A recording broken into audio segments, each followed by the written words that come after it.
ng bayan, maasahan anumang panahon.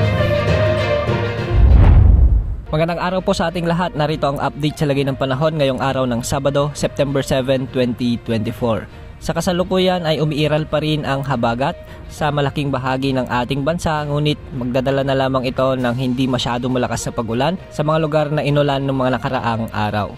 Ngayong araw nga asahan pa rin ang maulap na kalangitan na may mga kalat-kalat na pag-ulan sa Ilocos Region, sa may Cordillera Administrative Region, Central Luzon, Metro Manila, Calabarzon, Mimaropa at ilang bahagi ng Western Visayas. Dulot pa rin ito ng umiiral na habagat. Sa mga susunod na araw ay unti-unti nang mawawala pansamantala ang habagat, ngunit palalakasin na naman ito ng isang sama ng panahon na potensyal na pumasok sa ating bansa. Ngayong araw asahan naman ang pag-iral ng mga localized thunderstorms lalo na pagsapit ng hapon at gabi sa bahagi ng Bicol Region, Central Visayas at Eastern Visayas, lalo na sa Samar at Leyte provinces. May mga inaasahang pag-ulan din sa Maylanaw provinces, Zamboanga Peninsula, Sorsogon at ilang bahagi ng Davao Region. Sa mga susunod na araw, posibleng may mabuong potensyal na sama ng panahon o low pressure area sa hilagang silangan ng ating area of responsibility.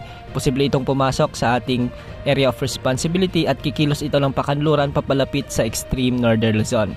Hindi naman nakikitang magiging bagyo ito, ngunit bagyan itong palalakasin muli ang hanging habagat na siyang magdadala muli ng mga mahihinang pagulan sa bahagi ng western Luzon. Pagsapit naman ng September 13 to 19 ay isang potensyal na sama ng panahon ang posibleng pumasok sa ating area of responsibility na siyang mabubuo sa silangang bahagi ng Visayas or Mindanao. Posible itong pumasok sa ating area of responsibility at mataas ang tsansa na ito ay maging bagyo. Ayon sa mga forecast models na ginagamit natin, hindi naman nakikitang tatama ito sa anumang bahagi ng ating kalupaan, ngunit hihilain o palalakasin nito ang southwest monsoon o habagat na siyang magdadala muli ng mga pag-ulan sa kanlurang bahagi ng ating bansa. Kaya sa mga lugar na ilang araw lang inuulan, maging alerto po tayo dahil marami pang pagbabago ang magaganap sa pagpasok ng potensyal na sama ng panahon na ito. Ayon naman sa ginagamit nating weather outlook or wind outlook, ay medyo may kalakasan ang potensyal na sama ng panahon na ito. Kung sakaling mabuo bilang bagyo, papangalanan ito ng Pag-asa bilang bagyong Ferdy.